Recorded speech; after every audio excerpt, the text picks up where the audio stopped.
have you ever had a workshop go badly wrong? And if so, how have you brought it back on track? And I had a follow-up question to that one for Donna. She's not here, unfortunately. And my follow-up question was, how do you define really badly?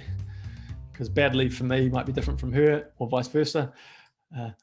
But what I will say is that I haven't considered any session to go really badly, but I've walked into really unwelcoming environments, like really cold, unwelcoming, almost hostile environments before. Not because they know me personally, because they don't, but just why am I in this room about to talk about emotion? Like, what a crock of shit. And I always tackle that elephant in the room front on. And I don't know, I might have shared the story last time, Katie, but one time I said, put your hand up if you think this is a crock of shit. Like, that was the first thing I said to them. And like 4 people put their hand up. And I said, don't worry, I would too if I were you. So, because I'm fully aware that I would probably have the same response I would have 6 years ago if I was sat in the room. So I name that and then follow it with, we're just going to play the game and let's then decide at the end if you still think it's a crock of shit. And if you do, that's all good, but at least we've experimented and tried it. So definitely tackle that if you can front on.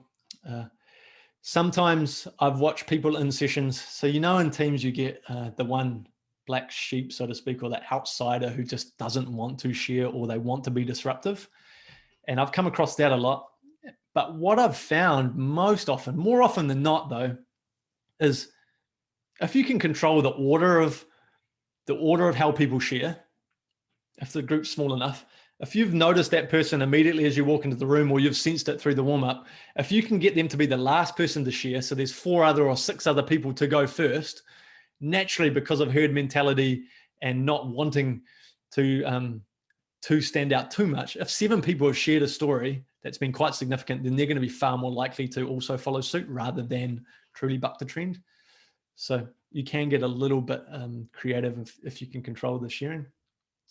I've also just noticed people who have been hesitant and use one-word answers over time start to open as more people share and share. There's the phenomenon from the herd mentality where people actually want to be more connected and more alike than they do not alike. And if you've got people who are sharing big stories, that helps. As a leader, if you go first and are most vulnerable and most open in the room, you'll set the tone, and that really helps as well. Hugely, don't underestimate going first. It's the antithesis of what Simon Sinek says with leaders eat last, but I think for this conversation, going first is really important.